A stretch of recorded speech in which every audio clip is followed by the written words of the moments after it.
In addition, the CMA referred to the SPI the consideration of CMA sub-item 5A, entitled Reporting and Review pursuant to Article 13 of the Paris Agreement, provision of financial and technical support to developing countries, parties for reporting and capacity building.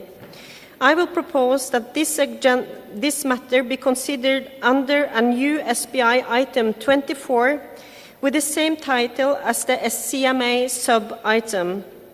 The current item 24, Other Matters, and item 25, Closure, and the report on the session will be renumbered as the SPI items 25 and 26, respectively.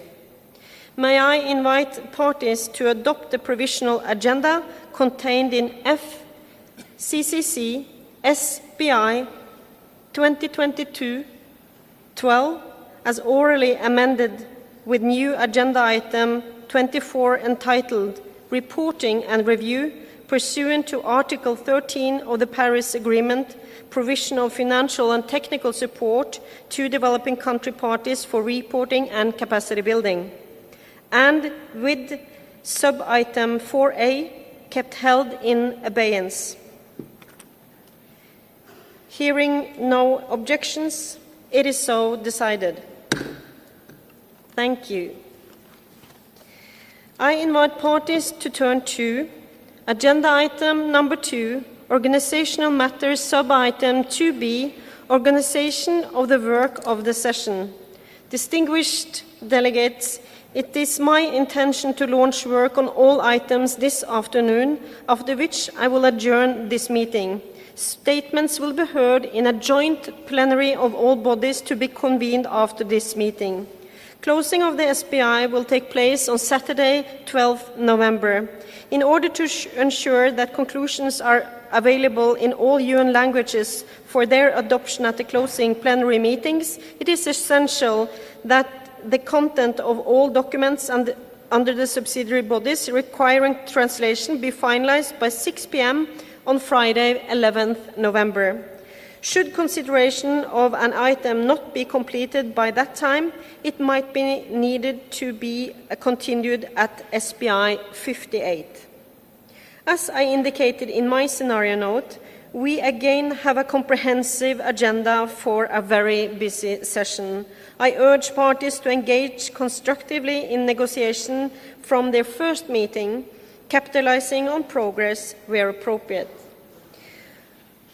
I am working closely with the SUBSTA chair on the joint items on our agendas. We will apply strict time management measures to maximize negotiating time and to avoid as much as possible clashes of meetings on items with known substantive linkages. I encourage all negotiating groups to open meetings to observer organization unless very specific questions needed to be examined by parties only. I thank all groups for their support on this point. I will now launch work for the various items, and I will take up the items in order of the agenda, but I will start with joint items with SUBSTA so that they can swiftly launch work. May I take it that the SPI agrees to proceed on this basis? Hearing no objections, it is so decided. I invite parties to turn to the joint items which are to be considered both by the SUBSTA and the SPI at this session, and for which I invite the SPI to agree to the same approach proposed and agreed under the SUBSTA. The joint items on the SPI agenda are the following. Agenda item 7.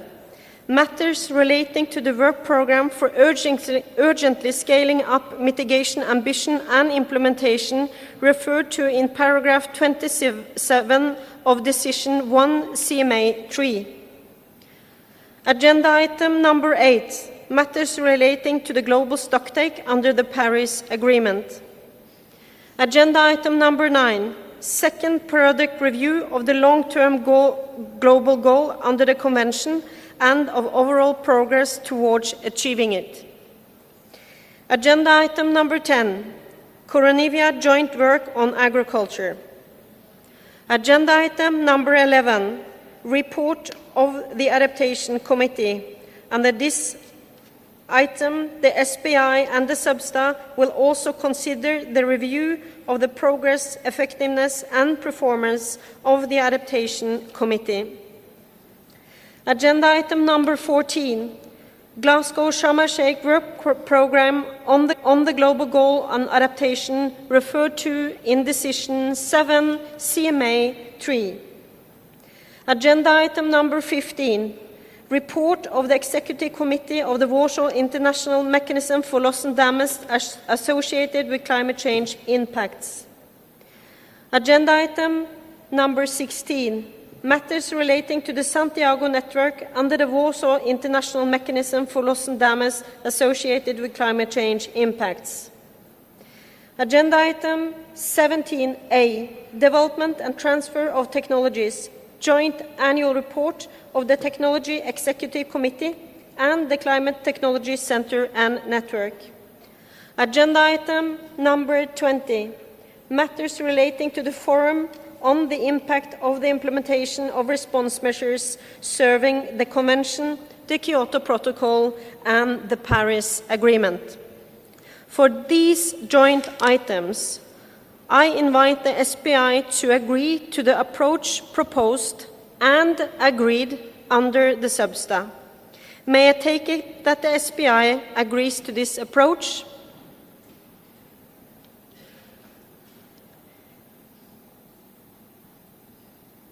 I see a party asking for the floor, and Malta, you have the floor.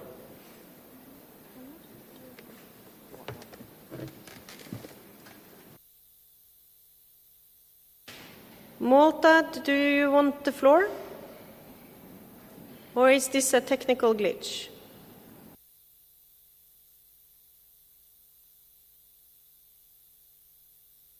I see no flags up, and I take it that it indeed was a technical glitch. And so I will ask again, may I take it that the SPI agrees to this approach? I hear no objections. It is so decided. Parties will recall that in the SUBSTA plenary, oral reports were heard from 5 constituted bodies relating to the joint SP items: the Adaptation Committee, the Executive Committee of the Warsaw International Mechanism for Loss and Damage, the Technology Executive Committee, and the Climate Technology Center and Network Advisory Board, and the Katowice Committee of Experts.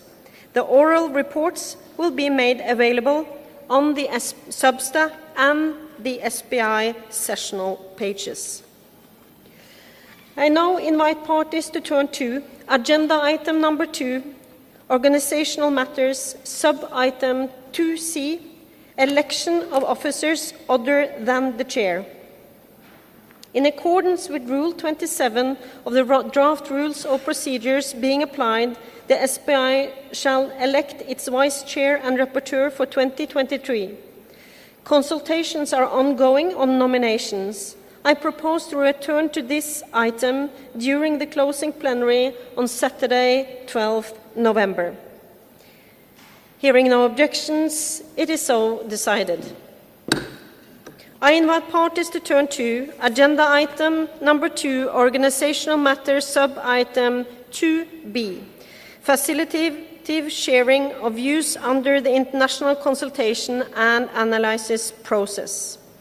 The 13th workshop of the facilitative sharing of views, or FSV, under the international consultation and analysis process will convene on Friday 11th November and Saturday 12th November 2022.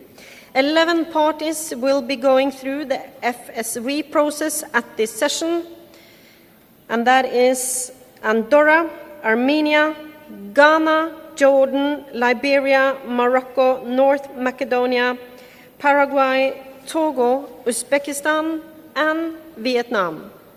I invite parties to refer to the daily program and the CCTV for detailed information on the schedule of this workshop. I invite the SBI to take note of the information that I have just provided. I invite parties to turn to agenda item number 2, organizational matters, sub-item 2E, other mandated events. I would like to bring your attention to the following mandated events held in conjunction with this session. Pre-sessional workshop under the work program for urgently scaling up mitigation, ambition and implementation. Pre-sessional and fourth workshop under the Glasgow Sharm el-Sheikh work program on the global goal on adaptation. Second meeting of the technical dialogue under the global stocktake. Seventh meeting of the KCI. Activity 4A of the Gender Action Plan SBI Substa special event to present relevant information from the IPCC 6th assessment report, and I invite the SBI to take note of the information I have just provided.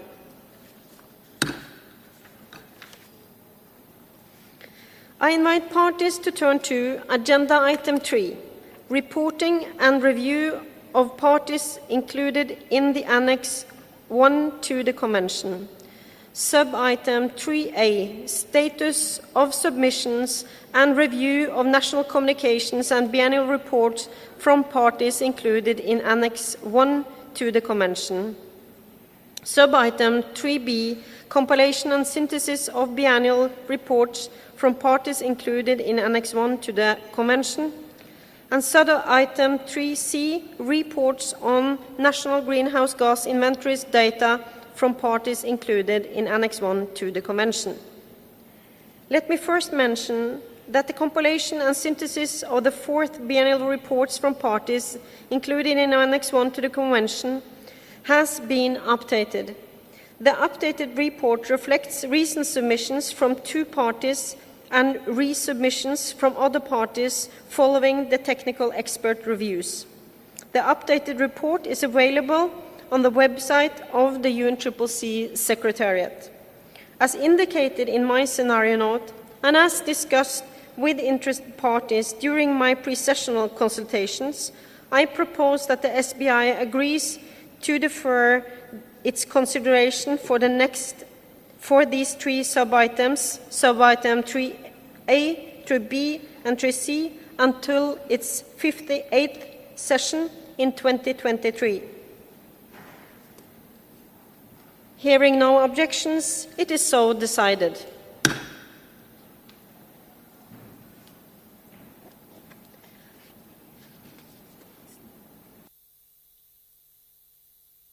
I now have United Arab Emirates. You have the floor. Ukraine. Pardon. Pardon very much. It's a mistake on my screen, so I see the Emirates. It is Ukraine. Ukraine, you have the floor. Thank you, Madam Chair, distinguished delegates. On SBI 57, Agenda Item 3, Ukraine welcomes the proposal by the Chair to defer the consideration of the agenda item to the next session. For over 8 years and last 8 months, Ukraine is fighting unprecedented full-scale war launched by the terroristic state of Russia against Ukraine. This immoral war in the heart of Europe is the war against the Ukrainian nation, Ukrainian people, Ukrainian economy, and the very self of Ukrainian identity. This war already having irreversible consequences for Ukraine, for European continent, and the world. This war is undermining the integrity of the Convention and the Paris Agreement. Illegal temporary occupation of Ukrainian territories undermines the reliability of reporting data and all consequent UNFCCC reports. This threatens our work under enhanced transparency framework and global stocktake process.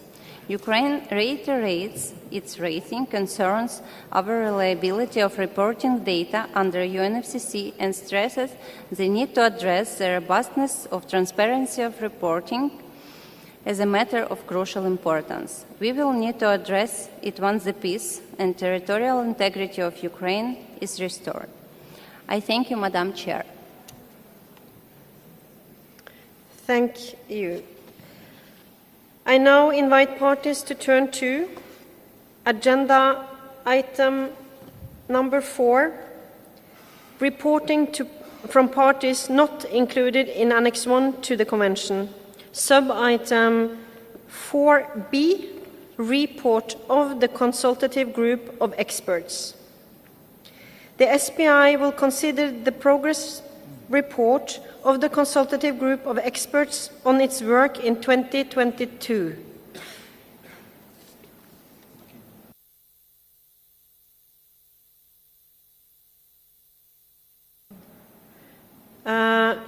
Guinea, is this a point of order? No, it's not a point of order. It is to make, on behalf of a CGE, the report to the SPI. Thank you very much. I will just proceed a little bit and I will give you the floor.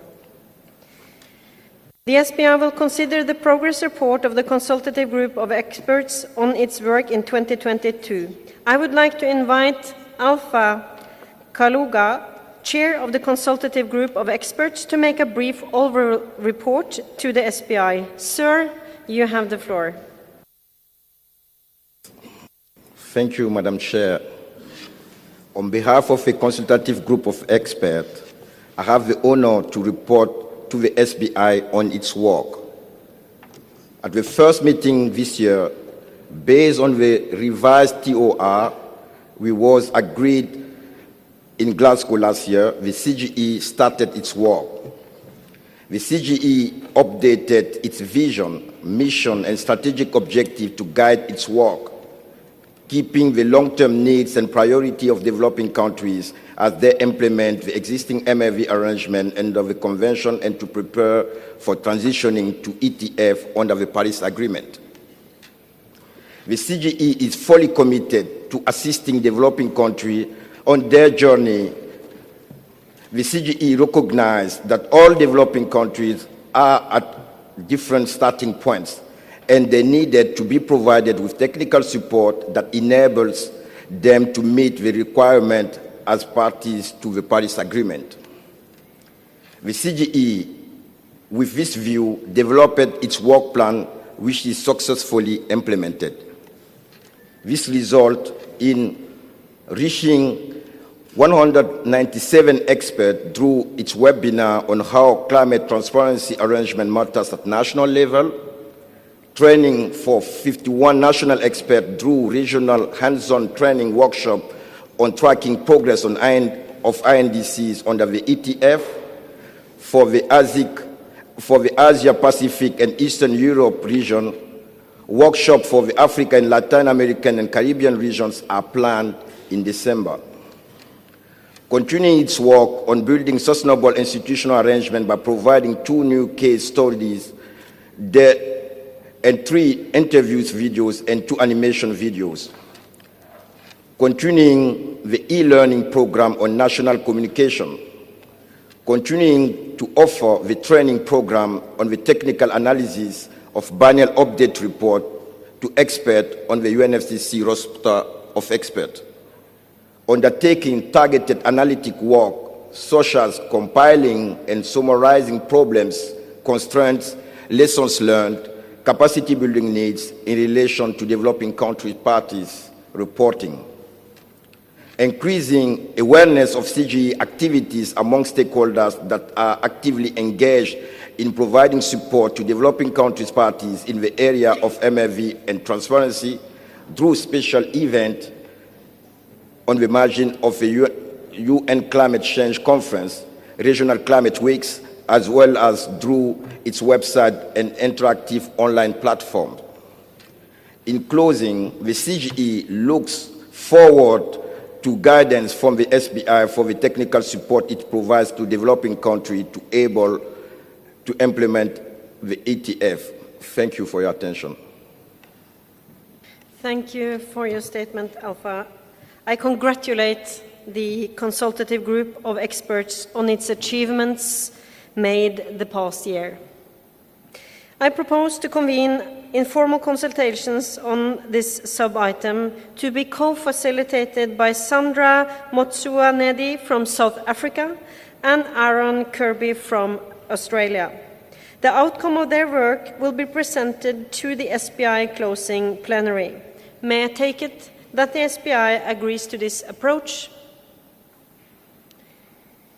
I hear no objections, so it is decided. I thank the co-facilitators for accepting this role, and I invite parties to refer to the daily program and CCTV for more information on the date, time, and location for the first meeting of the informal consultations. I invite parties to turn to Agenda Item 4, reporting from parties not included in Annex 1 to the Convention, Sub-Item 4C, provision of financial and technical support. I would like to invite a representative of Jeff, Shizuru Aoki, to present a statement under this sub-item. You have the floor. Thank you, Madam Chair, for the opportunity to speak on GF support for Article 13 of the Paris Agreement. Let me first report on the very successful outcome of the record replenishment of $5.33 billion for the GF8 period, which started on July 1st of 2022 and will run until 30th June of 2026. Accordingly, support for reporting and capacity building activities saw a significant increase of 33% for the GF8 period. Specifically, the set-aside resources for reporting activities increased to $145 million from $110 million. This figure includes support for the Capacity Building Initiative for Transparency, the CBIT, which increased from $75 million from $55 million.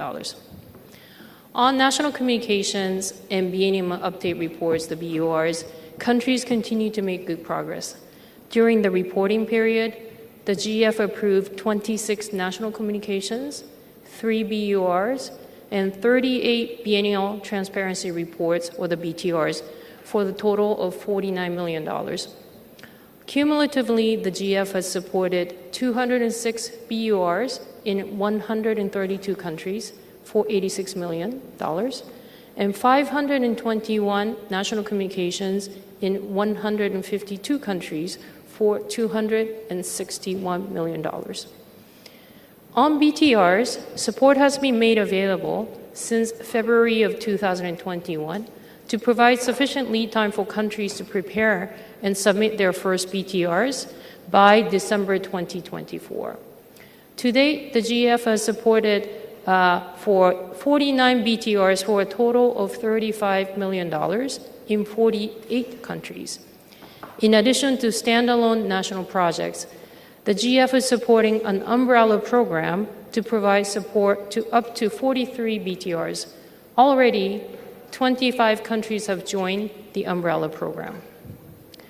For the GF8 period, we're pleased to report that the agreed full cost of BTR has increased.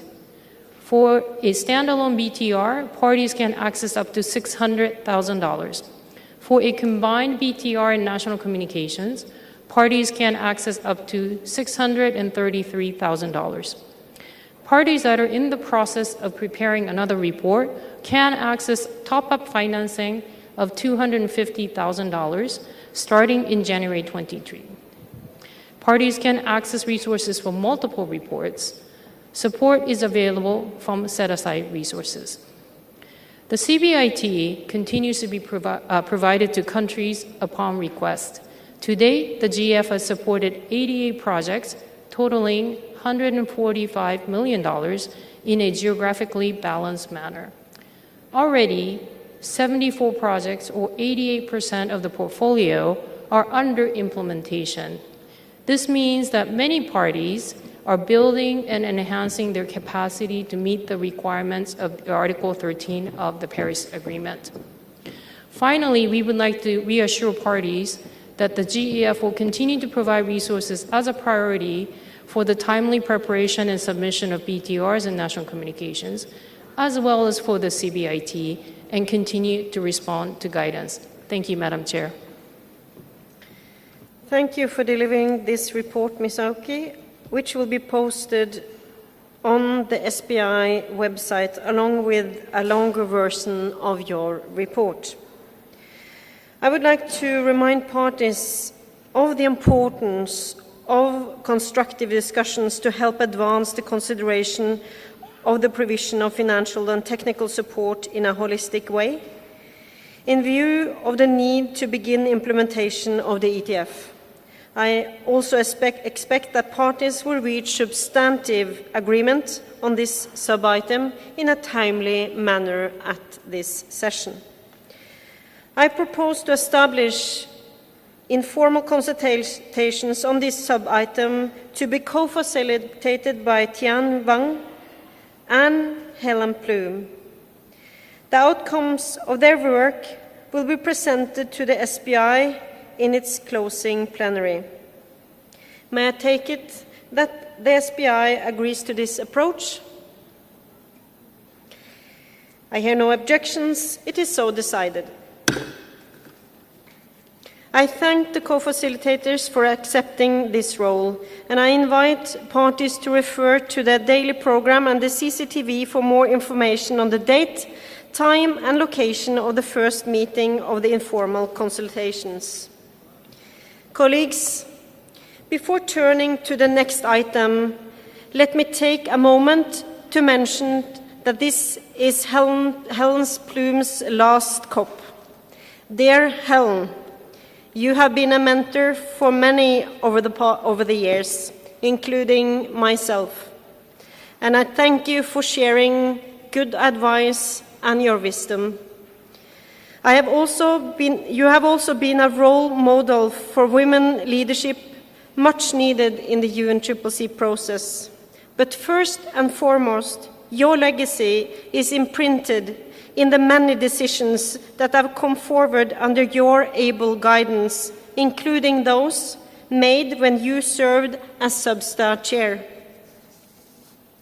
Your dedication has brought international climate regime forward, and we thank you for that.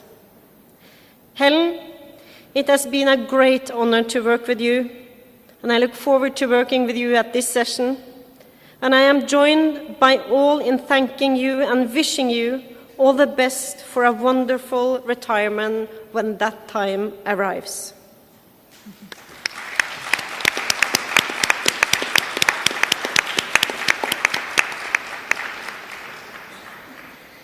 I invite parties to turn to Agenda Item 4, reporting from parties not included in Annex 1 to the Convention, Sub-Item 4D, summary reports on the technical analysis of annual update reports of parties not included in Annex 1 to the Convention.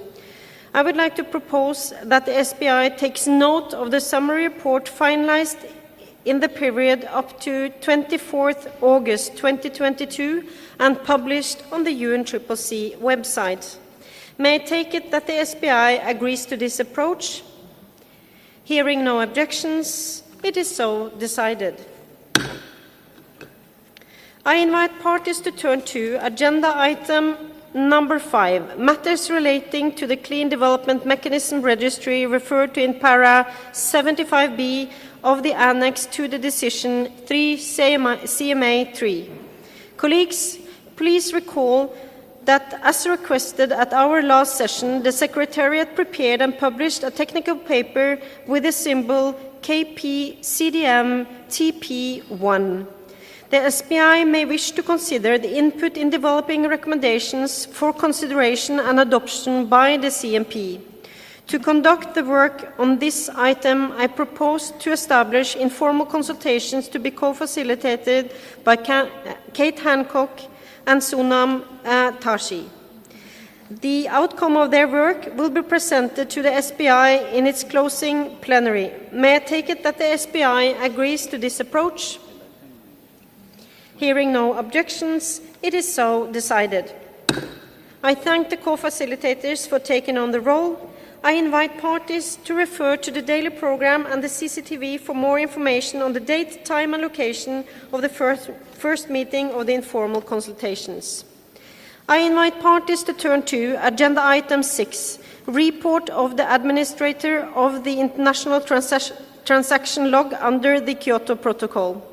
I propose that the SBI recommends that the CMP takes note of the information presented in the 2022 report as contained in document F-CCCC KP CMP 2022-5. May I take it that the SBI agrees to this approach? I hear no objections. It is so decided. I invite parties to turn to Agenda Item 12, Matters relating to the least developed countries. The LEG held its 42nd meeting back-to-back with the most recent NAP Expo in Botswana last August. I would like to invite Kenel Delushka from Haiti, the chair of the LEG, to briefly report on the group's activities. Mr. Delushka, you have the floor.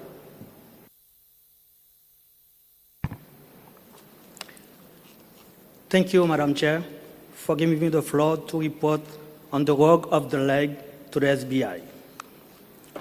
2022 has been a very productive year, whereby the group embarked on a number of activities to deepen support to the least developed countries, particularly on adaptation.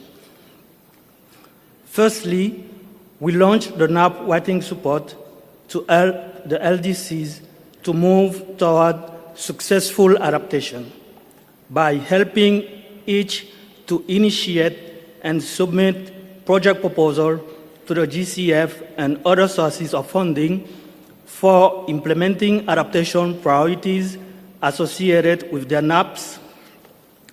This is done in collaboration with the GCF Secretariat and with the support of the NAP Technical Working Group. It is a direct response to LDC's needs. Secondly, we successfully organized the 7th Global NAP Expo in August in Gaborone, Botswana. The event brought together over 4,000 participants, nearly half of which were women. It features key topics from science to practice and enable interaction of the LDCs with the GCF, GEF, AF, and other stakeholders to address their needs.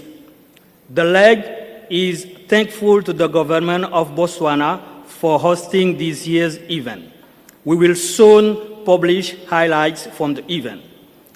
Third, we launched the roster of experts from the LDCs to serve as a resource to support the formulation and implementation of NAPs.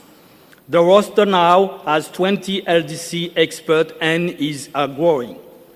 Fourth, we are preparing the technical guidelines for the implementation of NAPs through the NAP Technical Working Group. The guideline will help the LDCs on how to implement their NAP effectively and efficiently.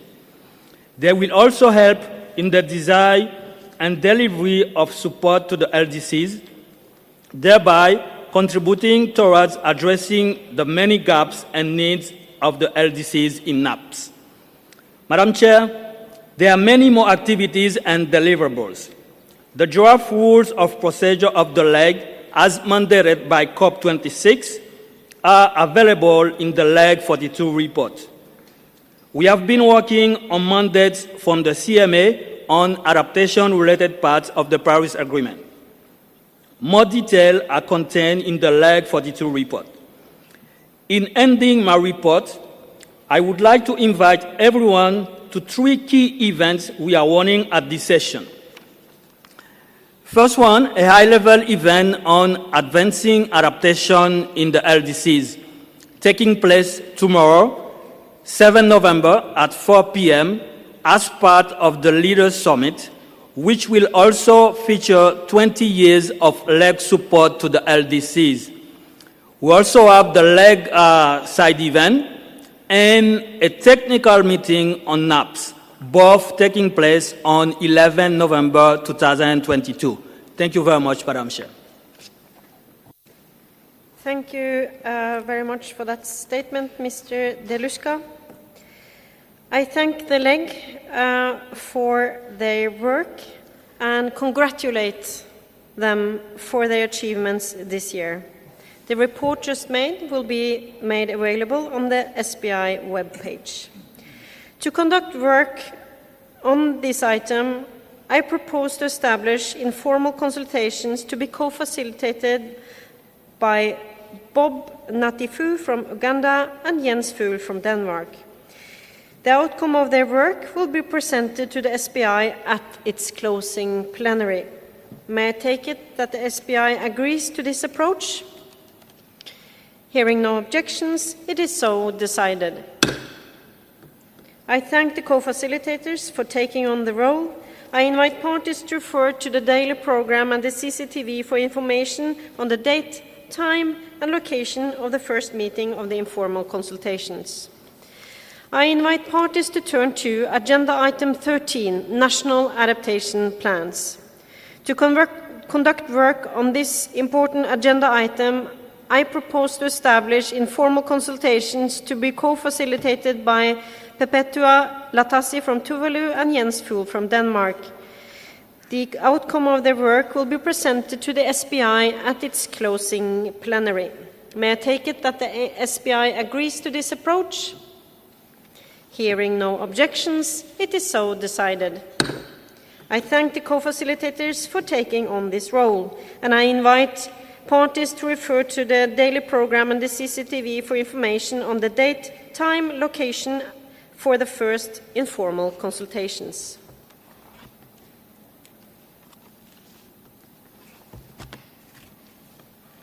I invite parties to turn to Agenda Item 17, Development and Transfer of Technologies and Implementation of the Technology Mechanism. Sub-item 17B, linkages between the technology mechanism and the financial mechanism of the Convention. To conduct work on this sub-item, I propose to establish an informal consultation to be co-facilitated by Orly Jacob from Canada and Maya Swaraze from Georgia. The outcome of the work will be presented to the SBI at its closing plenary. May I take it that the SBI agrees to this approach? Hearing no objections, it is so decided. I thank the co-facilitators for taking on this role, and I invite parties to refer to the daily program and the CCTV for information on the date, time, and location of the first meeting of the informal consultations. I invite parties to turn to Agenda Item 17, Development and Transfer of Technologies, Sub-Item 17C, First Periodic Assessment referred to in paragraph 69 of the Decision 1 CP21. To conduct the work on this sub-item, I propose to establish informal consultations to be co-facilitated by Voshita Vijay Nanaka from Sri Lanka and Elfried Moore from Austria. The outcome of the work will be presented to the SBI at its closing plenary. May I take it that the SBI agrees to this approach? I hear no objections. It is so decided.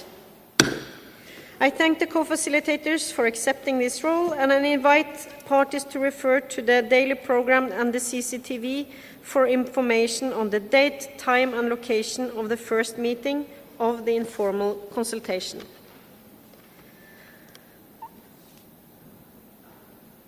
I invite parties to turn to Agenda Item 17, Development and Transfer of Technologies, Sub-Item 17D, Poznan Strategic Program on Technology Transfer. To conduct the work on this sub-item, I propose to establish informal consultations to be co-facilitated by Voshita Yai Nanaka from Sri Lanka, and Stephen Minas from Greece. The outcome of the work will be presented to the SBI at its closing plenary. May I take it that the SBI agrees to this approach? I hear no objections. It is so decided. I thank the co-facilitators for taking on this role, and I invite parties to refer to the daily program and the CCTV for information on the date, time and location of the first meeting of the informal consultations. I invite parties to turn to Agenda Item 18, Matters Relating to the Adaptation Fund. Sub-item 18A, Membership of the Adaptation Fund Board. As discussed with interested parties during my pre-sessional consultation, I propose that the SBI agrees to continue its consideration of this sub-item at its next session. May I take it that the SBI agrees to this approach? Hearing no objections, it is so decided.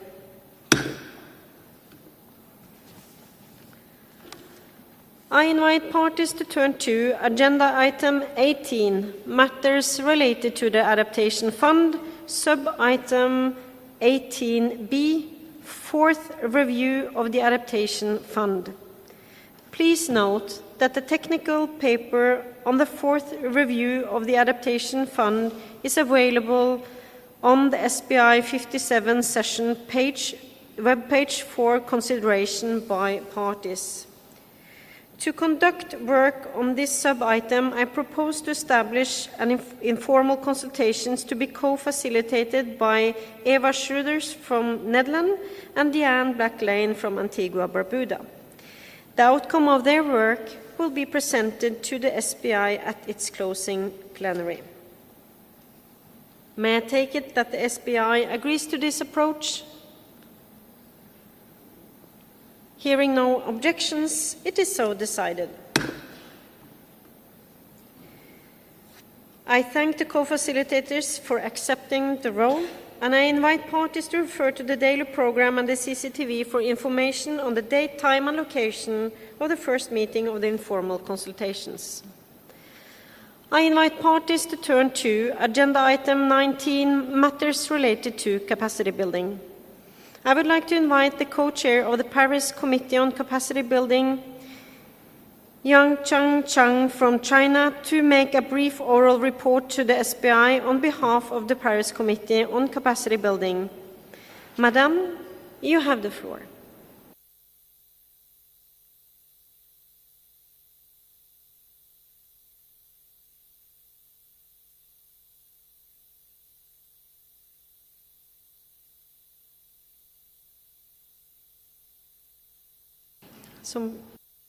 Can somebody please give the floor to China?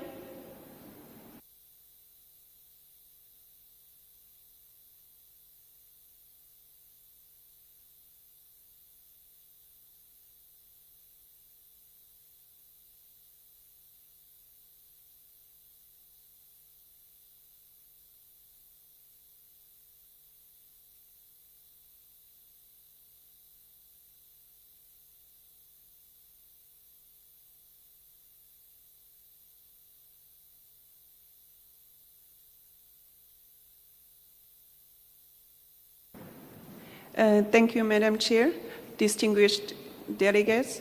On behalf of the PCCB, I'm pleased to report to you on the work and achievements of the PCCB in our last reporting period of September 2021 to July 2022 under the three priority areas in our work plan for 2021 to 2024. Under priority area A, enhancing coherence and coordination of capacity building under the Convention, we inter alia effectively facilitated the informal coordination group for capacity building under the Convention and the Paris Agreement. In short, we call it ICG. The ICG provides a conducive space for representatives of constituent bodies, operating entities, and the relevant process under the Convention and the Paris Agreement. to coordinate climate change-related capacity building plans and activities and allow for better sharing of information and coherence and identification of opportunities. The ICG successfully met twice in the reporting period, and the PCCB regularly updated and published a comprehensive overview of forthcoming capacity building activities of constituent bodies, process, and operating entities in the ICG to facilitate coordination and inform the public. Furthermore, serving the Paris Agreement, the PCCB prepared a synthesis report on matters related to capacity building for the technical assessment component of the first global stocktake under the Paris Agreement. Under the priority area B, identifying capacity gaps and needs, both current and emerging, and recommending ways to address them. The PCCB launched a toolkit to assess capacity gaps and needs to implement the Paris Agreement. We also continued to co-host with the Office of the United Nations High Commissioner for Human Rights our free online training and introduction to climate change and human rights, which has been successfully completed by more than 3,000 people so far. Furthermore, the PCCB developed a technique paper on enhancing the ownership of developing countries of building and maintaining capacity for climate action, which we are pleased to launch on Wednesday, 9th November at the 4th Capacity Building Hub here at COP27. Under the priority area C, promoting awareness, arising, knowledge and information sharing, and stakeholder engagement with bodies and relative actors under and outside the Convention. The PCCB inter alia organized the week-long 3 Capacity Building Hub at the COP26 in Glasgow, and has been prepared for the 4th Capacity Building Hub that runs from 9th to 16 November here at COP27 with our 50 capacity building focused events. We warmly welcome our interested stakeholders to join the events at our hub. We also complete our regional events series, Youth in Capacity Building, at the UNFCCC Regional Climate Weeks in the MENA region in 2022, and launched a new regional event series at the 2022 Regional Climate Weeks in the Latin American and the Caribbean regions, focused on building capacity for the horizontal and vertical integrated of NDCs. The PCCB continued to facilitate the work of our PCCB network, launched in 2020 as a voluntary association of capacity building stakeholders, which has since grown and over 300 members. Across our work plan, we continued to implement our gender mainstreaming standards to integrate other cross-cutting issues such as indigenous people knowledge, human rights, youth, and elements of actions for climate empowerment. Finally, in response to a request from COP25 to report on progress, outcomes, impacts, and effectiveness of the activities in our work plan, we have developed a monitoring and evaluation framework and applied it for the first time in our annual technique process report in 2022. Madam, distinguished delegates, please allow me to express my sincere gratitude to my fellow co-chair and all members of the PCCB, and to our party and non-party observers and stakeholders for their valuable contribution to the work of the PCCB during the past year. Thank you.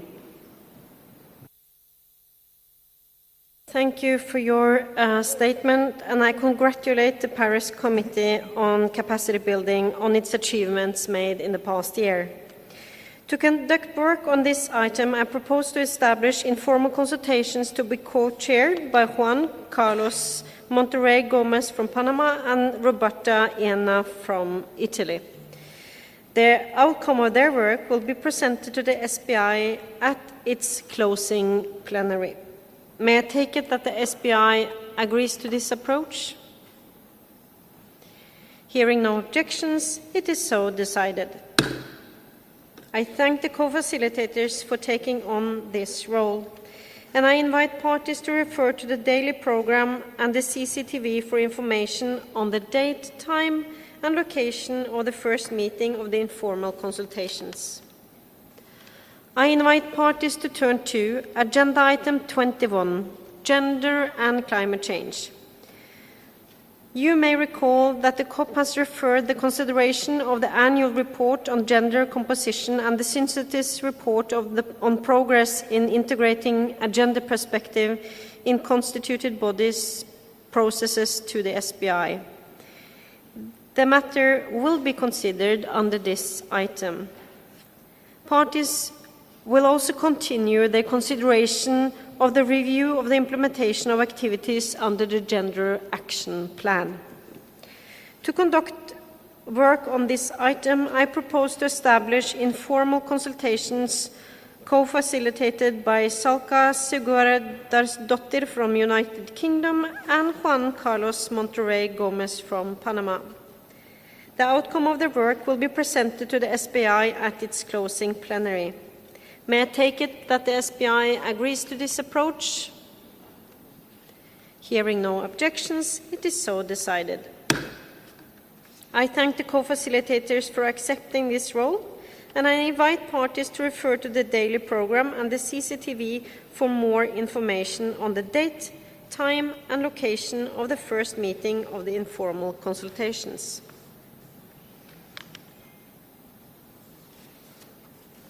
I now invite parties to turn to Agenda Item 22, Matters relating to action for climate empowerment.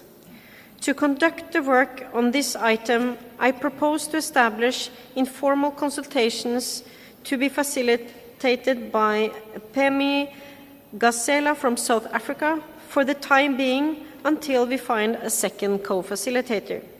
The outcome of the work will be presented to the SBI at its closing plenary. May I take it that the SBI agrees to this approach? Hearing no objections, it is so decided. I thank Ms. Gazela for accepting this role. I invite parties to refer to the daily program and the CCTV for more information on the date, time, and location of the first meeting of the informal consultations. I invite parties to turn to Agenda Item 23, Administrative, Financial and Institutional Matters. I would like to request the Deputy Executive Secretary, Mr. Owais Sarman, to introduce the item. Owais, you have the floor. Thank you very much, Madam Chair, and I'll be very brief. Under this agenda item 23, Administrative, Financial and Institutional Matters, the SBI is expected to consider the information contained in relevant documents made available on UNFCCC website, including, first, the status of contributions as at 21st October 2022, second, the financial report and audited financial statements for the year 2021 and the report of the United Nations Board of Auditors. Third, comments by the Secretariat on the report of the Board of Auditors, and finally, an update on the work program for the Secretariat for biennium 22-23 as at July 2022. Now, specifically, the status of contributions as of 21 October 2022, the Secretariat prepared a document containing information on the status of contributions to UNFCCC trust funds as at 21 October 2022. The total indicative contributions to be provided by the parties for 2022 as per decision 22/CP26 amounted to 30.7 million euros. As at October 2022, the outstanding contributions for 2022 amounted to 8.8 million euros, and 138 parties had not made contributions, full contributions for the year 2022. The outstanding contributions for the period for prior years of 2010 to 21 were 5.3 million euros. With regard to supplementary contributions to the Trust Fund for supplementary activities, the Trust Fund for participation amounted to 14.9 million and 1.7 million for participation, respectively. Specifically on the financial report and audited financial statements for the year 2021 and the report of United Nations Board of Auditors, the UNFCCC financial procedures require that audited statements of accounts should be provided to the Conference of Parties as soon as possible after the accounts for the financial period have been closed. The SBI is invited to take note of the information contained in the audited financial statements and the report of 2021 of the Board of Auditors, including the recommendations relating to financial audit of UNFCCC. The Secretariat's comments on the report by the auditors include detailed responses to new and ongoing audit recommendations and information on actions taken to date by the Secretariat. Finally, regarding the update on the work program of the Secretariat for the biennium 22-23, as at 1st July 2022, the Secretariat has provided parties with an update on the work program for the biennium, reflecting the adjustments arising from conclusions of the 56 sessions of the subsidiary bodies. On behalf of UNFCCC Secretariat, I'd like to express my sincere gratitude, and on that of the whole Secretariat, to the German Federal Court of Audit for the very fruitful cooperation over the past 3 years, 2016 to 2022, following their mandate as lead auditors of UNFCCC's Secretariat, and that'll soon come to an end. We'd like to express our most sincere thanks to the auditors for the very constructive and productive work that they conducted, and at the same time, I would like to warmly welcome the incoming external auditors from the French Cour des Comptes. Bienvenue. The UNFCCC Secretariat is looking forward to working with the French Court of Auditors. Thank you very much, Madam Chair. Thank you very much, Owais. For the consideration of this item, I propose to establish a contact group to be chaired by Janine Felsom from Belize. May I take it that the SBI agrees to this approach? Hearing no objections, it is so decided. I thank Ms. Felsen for accepting this role. I invite parties to refer to the daily program and the CCTV for more information on the date, time and location of the first meeting of the informal consultations. I invite parties to turn to Agenda Item 24, Reporting and Review pursuant to Article 13 of the Paris Agreement, provision of financial and technical support to developing country parties for reporting and capacity building. To conduct the work on this sub-item, I propose to establish informal consultations to be co-facilitated by Tian Wang from China and Helen Plune from New Zealand. The outcome of their work will be presented to the SBI at its closing plenary. May I take it that the SBI agrees to this approach? Hearing no objections, it is so decided. I thank the co-facilitators for accepting this role, and I invite parties to refer to the daily program and the CCTV for information on date, time, and location of the first meeting of the informal consultations. Please turn to Agenda Item 25, Other Matters. Are there any other issues that parties may want to raise? I see no requests for the floor. Dear colleagues, We have launched work on all items. I look forward to receiving significant outcomes at the closing plenary on Saturday, 12th November, and I assure you of my support in the coming days. You may want to stay in the room as we prepare the podium for the joint plenary, which will start at 6:30 p.m. I now adjourn the first meeting of the SBI. Good.